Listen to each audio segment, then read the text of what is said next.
Hello students, and welcome to this final discussion assignment, which will also serve as a capstone for you because it integrates together all that you have learned in the preceding weeks with me.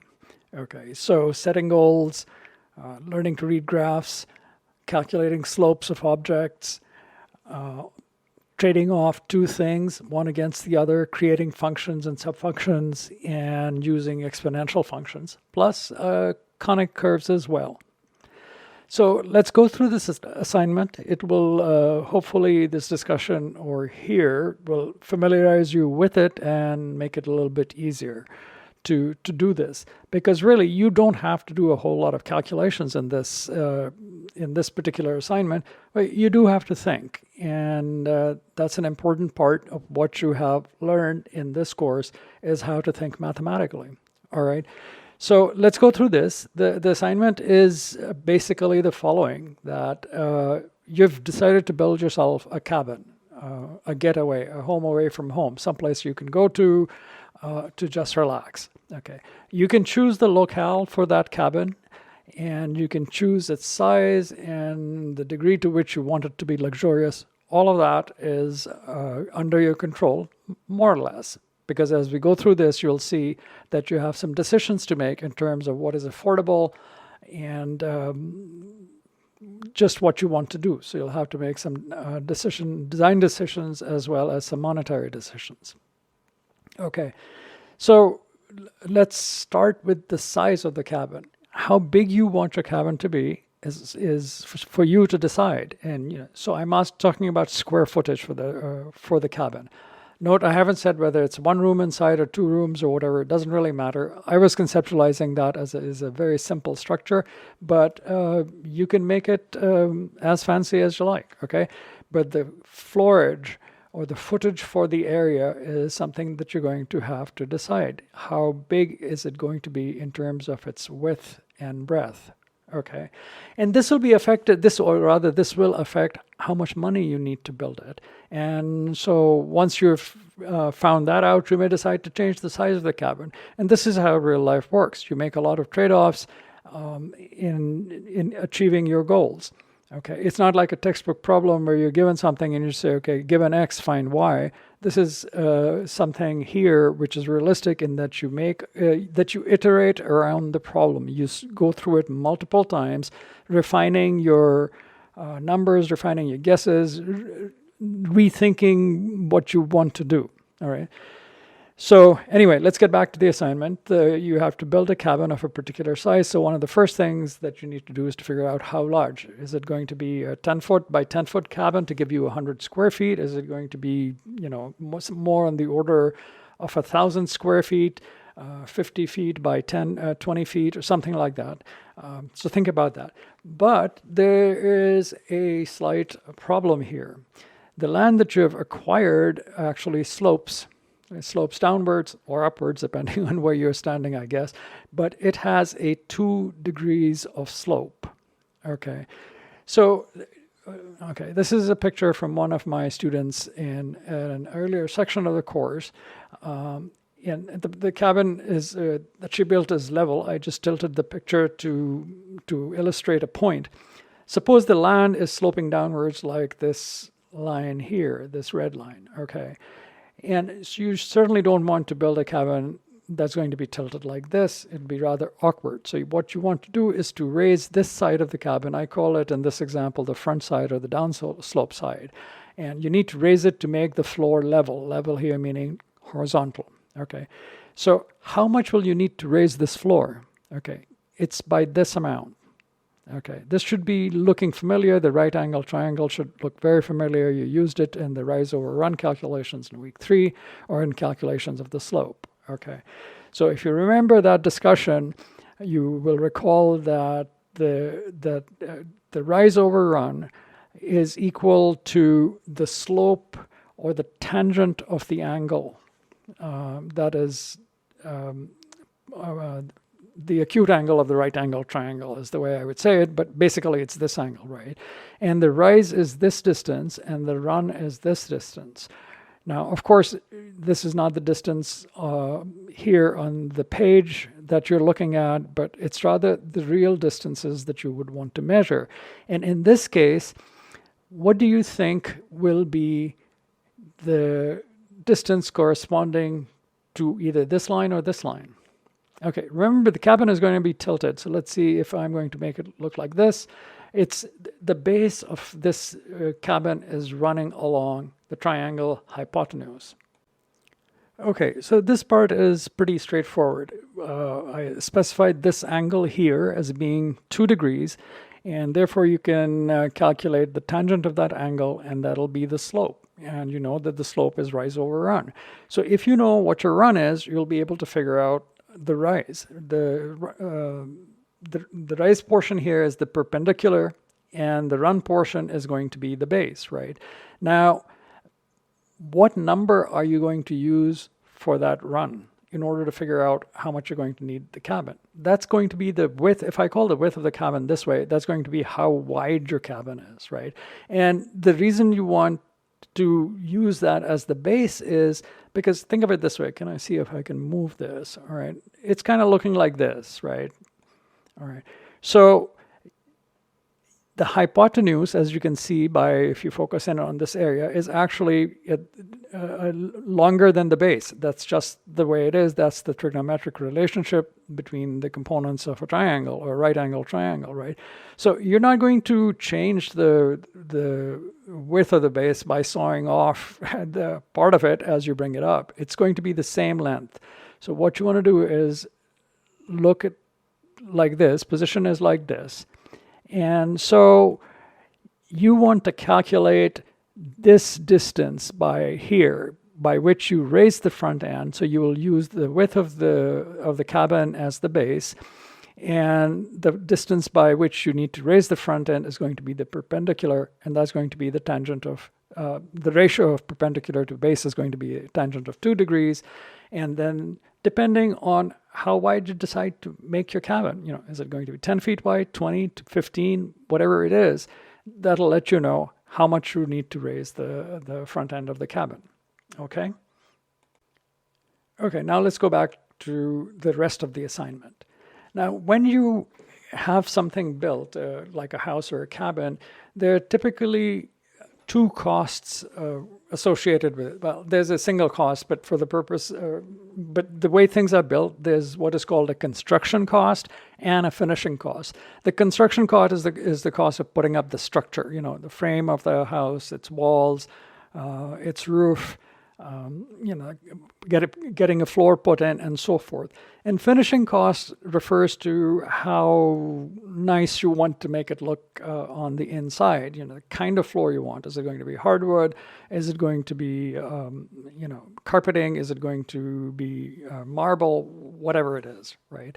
And then what kind of fixtures are you going to use? Are they going to be high-end fixtures that you use for the door handles and kitchen fixtures and bathroom fixtures? Are they going to be different? The idea here is you may have heard people talk about this, or you may have experienced it yourself. You have a house built and you leave the basement unfinished because typically there's just a laundry room and a storage area in the basement. So you say, I'll save costs by not finishing the basement. And maybe later on, when I have the money available or the time, if I'm doing it myself, I'll finish the basement by sheetrocking the walls, putting in carpeting or a nice floor, and maybe a game room or an entertainment room or something like that. Okay, note that we do not have numbers ready to hand to plug them into equations. This is part of how life works, right? You have an idea, you want to have a cabin built, and you're thinking maybe, I can spend $10,000 on it, or $50,000, or whatever it is. And you're thinking maybe I'll have it 1,000 square feet, and I'll finish it off to look really nicely. So you're starting out with those ideas, and then you start looking up the costs, and then you need to make some trade-offs. All right. So we will kind of begin like that. And let's start with this portion here. This is just setting up the goals. So the size of cabin that you want, right? Oh, by the way, this is not the heading for this column. It's the area that of the cabin that you want to have. So you'll express this in square feet, or square meters, depending whichever system of measurement you're more familiar with. But anyway, let's say this is of the order of maybe 500 square feet. Or something like that. You start out with that, and then you say, I'm going to spend maybe $10,000 in the cabin. You put that in here, and then this number of years is, okay, how long am I going to, this is a decision that needs to be made, is am I going to save money for that cabin and then build it based on that, or am I going to take out a loan for building that cabin? If I take out a loan, obviously I can get that built pretty quickly. Right? If I decide to save up for it, it may take me a few years. So anyway, this number here, the number of years, is going to be either how long are you willing to wait, or it could also be how long of a mortgage you're going to take, right? Maybe it's a 30-year mortgage, maybe it's a 10-year mortgage, or whatever it is, some numbers in here. This is just to get your grounding in place. Okay, now I talked about this portion already. This is a 2-degree tilt. You need to figure that out using the tangent of the cabin. Here's the numbers you need to put in. I guess I got to that pretty early. And if there's any confusion, let me know, okay? All right, now we come to the part of the cabin where we are going to need to make the trade-offs a little bit more explicitly. Okay, what do we have? We have the area of the cabin that you wanted, right? We have an idea of the amount of money that will be needed to build that cabin. And that money you estimated by using the area of the cabin and then by finding out the construction cost per square foot. Remember, this is the cost of putting up the structure. You can look this up on the internet. It's easily available. And similarly for the finishing costs per square foot. This is also available. You can check for the estimates in your area. This is not too difficult to find. Okay. Now they do vary, which is what you would expect based on which construction company is providing the cost. So if you put out a bid for having the place built, you will get different amounts for how much it will cost to bid. And this just factors into the decision. But here is where our first constraint comes in, which is what is the total amount of money that is going to be available to you? This is either the amount you take out in loan, or the amount you're willing to save, or some combination of two. That's also possible. But the total amount of money that you're going to be willing to spend on the cabin, that's M. And then you have divided that amount of money into two portions. There's the amount that's needed to put up the structure, and there's the amount that is needed to finish off that structure by finishing the insides to the extent that you want. Now, you could choose to have the cabin structure put up and then just wait till a later point of time or till you have saved more, or you can do it all together at one time. It's up to you. But anyway, the cost of the construction is, and the total amount of money spent on construction plus the total amount of money spent on finishing is equal to the total cost of the cabin. All right. Now, each of these sub-costs, the amount of construction that you need to do and the amount of money you need for the finishing is going to depend upon the area that is constructed and the area that is finished. Go back to that example when I gave you, like having a house built and leaving the basement unfinished. So the ground floor, so to speak, of the house has a certain area A, and the basement, well, let's just for simplicity say it has the same area A as well. So your cost of construction for the whole house is going to be the total cost of construction plus the finishing cost. And if you leave the finishing off, okay, you will save some amount of money. So we have done this very simply over here. We have taken the construction cost per square foot and multiplied it by the area. And then we have taken the same area, because it's for now, and multiplied it by the finishing cost to get the amount of money that will be needed to be spent on finishing. And then I sum the two amounts together to give me the total amount of money needed for the cabin. Now here's where it's a little bit more interesting, where the area that you choose to have constructed and the area that you choose to have finished, there can be some adjustment there. Now, obviously, you're not going to have a partially constructed area. I guess you could, if you simply wanted it like that, but generally you will put up the entire frame of the cabin or the house first, and so that'll be the largest area that you'll be working with, and And you can put that number over here. And then you can choose to finish off only a portion of that area or all of that area. So let's think about this again. This is, let's say, the total area that is constructed is A, same as A1.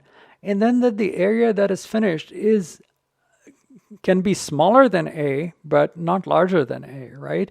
So the total area together, the actual thing constructed and finished, is going to be less than or equal to twice the largest area that you have, which will be the area that is constructed.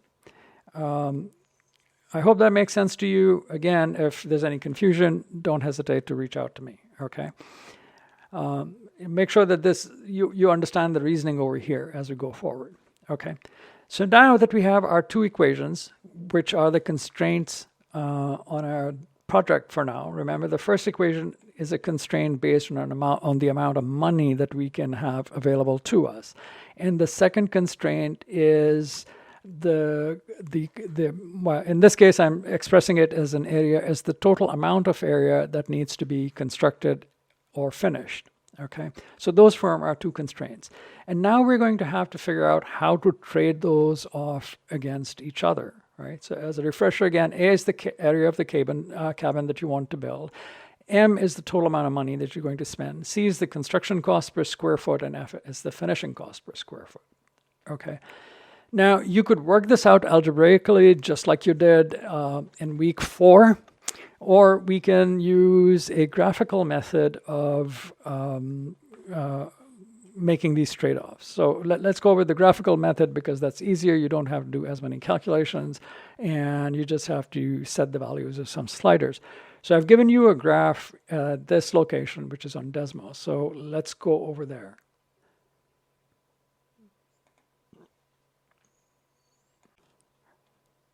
Okay, so here's the graph. I've programmed in the equations. This first equation is this one that we used, which is the area equation, okay? X I am calling, let's go back here. X is the area, which is the constructed area in square feet, and the y-axis shows the finished area in square feet, okay? Be careful here, these are measures of area, so square feet, not linear feet, okay? So X is constructed area per square foot, constructed area in square feet, and Y is the finished area in square feet. And these two areas, we'll see the trade-off in a moment here, are part of that first constraint. Remember this one back here? Okay, that's that equation in X and Y that you're seeing over there, okay? Now, what is our second constraint? Our second constraint is the one on the money, right? So back here, sorry, this is the one on the money. I got that backwards. This is the constraint on the money, and this is the one on the area. But you can see that if you look at the parameters, all right? So this is the constraint on the area, 2A, that we say, and this is the constraint on the money. Now, here was the area of the cabin. It's the constructed area, right? Because our area built plus our area finished is going to be 2A, right? So this is just A, and I'm using a value of 100 square feet for it. For construction cost C, I'm using $50 per square foot, and for finishing costs, $80 per square foot. And I'm going to assume that I have $10,000 that I have available either through a loan or because I'll save it and get there. So anyway, these are my numbers. Now, how are they useful in making this trade-off? Well, let's see, okay. Let's pick the area equation first, which is here. So now I'm going to change the area of my cabin. As you can see, this red triangle is increasing in size, and I'll tell you in a moment what that triangle means, okay? So this is, as I change the area of the cabin, as I make it larger or smaller, this red triangle becomes larger or smaller. Then I'm going to change the amount of money that is available, all right? So I'm going to move this slider, and as you can see, the slider, as I move it, the amount of money available becomes larger and smaller, which is described by this equation, okay, the green equation here, okay. Now, what do the construction costs per square foot and finishing costs per square foot do? Well, let's slide this and see. This changes the tilt of the line. The neat thing is you can set these sliders to whatever value you look up on the internet or decide upon. And then you come back to this graph, and here's the thing. This portion, this darker shaded portion, not the unshaded portion, not the red shaded, not the green shaded, but this darker shaded portion contains all the points of finished area versus constructed area that meet your constraint, first one on the area, which is 2A or less, and that meet your money constraint, whatever that happens to be. So, for instance, I can go to this point. I can have an area built, which is 150 square feet, and I can finish 50 square feet of that area and do it within this amount of money, which is $15,700, right? Or I can have 100 square feet built and pretty much finish off 100 square feet altogether and then do it in this amount of money, again, $15,700. If I change the amount of money or I change the construction costs and area costs, the size available to me changes, right, that I can have built and pay for. Now, in this case, what have I done? I have reduced the area of the cabin to 90 square feet, which means I can certainly have it, 100 square feet built.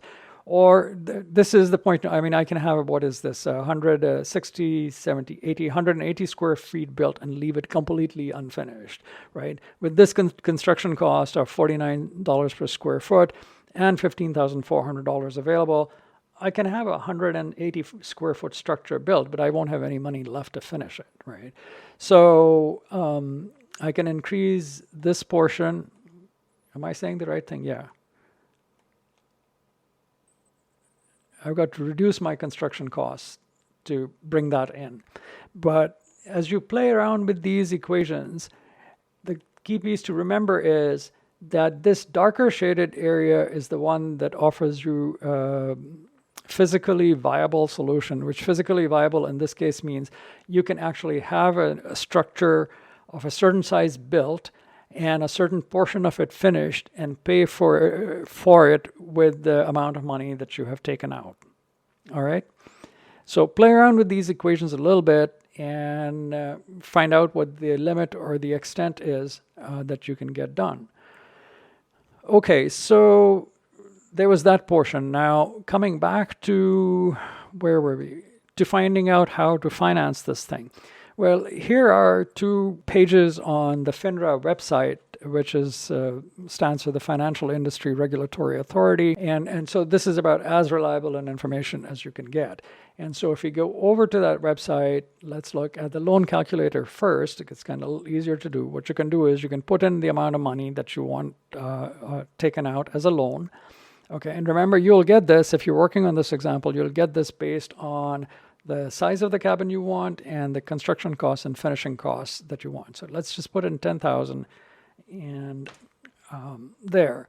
And let's say, I mean, I don't know what the mortgage interest rates are these days, but just leave it at 4%.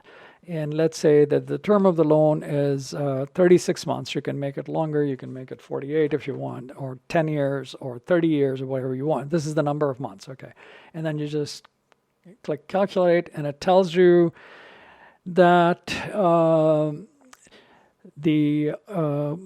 this is for paying it back. If you took out a $10,000 loan over 4 years at 4% interest rate, your monthly payments would be about $226, and your total amount of interest over the duration of the loan, the amount of money that you would essentially have to pay for taking out that loan would be $834.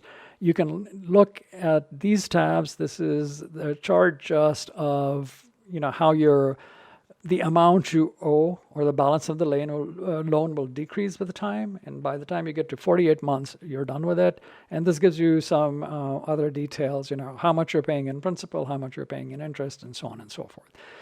So I hope you will use this. And of course, it can be you can plug in any kind of amount, any kind of interest rate, and in terms. So you can even look at this for financing the purchase of a car or whatever, though FINRA may have, maybe they have a calculator built just for that. Now here is the savings calculator, and that tells you, here you plug in how much money you are starting with, which may be 0, that's okay, and then how much money you'll put in per month, and let's make that 100. How long are you going to go putting it in? Well, how frequently will you put in every month, monthly over here, and how many deposits you're going to make? In other words, how long will you keep putting it in every month for? I mean, how many years? So let's change this to 48 too, just for the heck of it. We'll leave the annual interest rate return at 4, which is pretty good. About the highest rate these days is 4.5%, and often it's less. And this is an interesting component to this, which is what is the rate of inflation? We'll leave that untouched for now, and we'll just hit calculate. Okay. So if you save at the rate of $100 a month for 48 months, your ending balance will be $5,200. Now, if you just multiply 48 and 100, you'll of course get 4,800. But remember, your interest is being compounded here, and that's why you're getting some larger than $4,800, 5,200.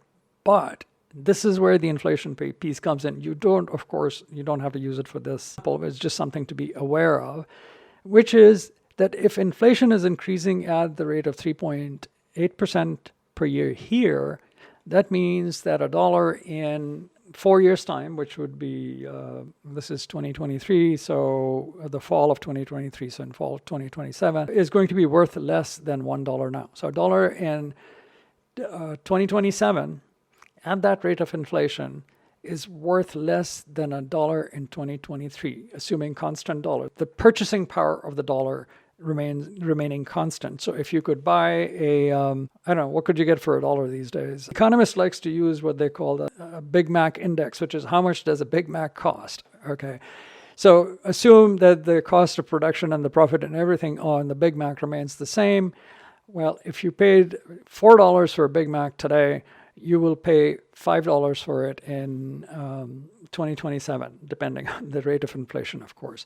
So that's all this says. This is a further refinement. You really don't need it at this stage unless you're really interested in finance and the details of what you're going to get. So let's take a couple of quick looks at these tabs. This is how your savings is accruing. You saw that in the exponential graph that I provided for you in week 6. So it's the same thing here. The money is growing. And then this tells you on a month-by-month basis what happens. So I hope that was useful, and you can use that in the calculation of your estimates of whether you should save or take out a loan. Okay.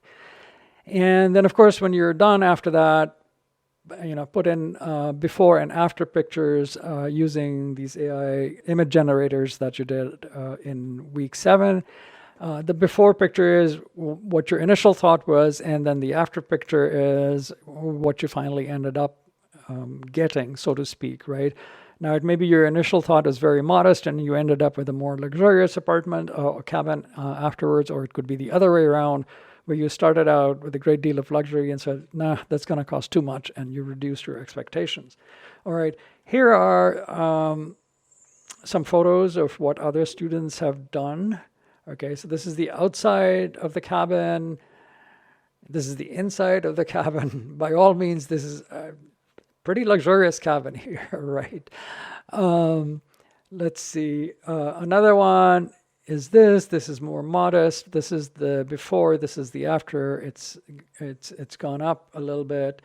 I think remember somewhere in there I said make the door a parabolic shape because that's an application of conic curves that you can make yourself. And this is, I think the top is more semicircular with straight slants down, but this looks a little bit like a parabola to me. Okay, if you look at it. And then here's something from another student that started out like that, and then they incorporated the parabolic shape by doing the whole facade of the building in a parabolic format. All right, so I hope that's fun. If you are in this particular session, which is in the fall of 2023, you'll be able to see those pictures and interact with your fellow students. If you're in a different session, I hope you enjoyed it and are able to do something similar. Let me know if you have any questions. Post your questions directly to the forum or email me directly. I'll be happy to help you out. And take care. Good luck with your journeys forward and in achieving your academic goals. And I'll see you in the forum. Bye now.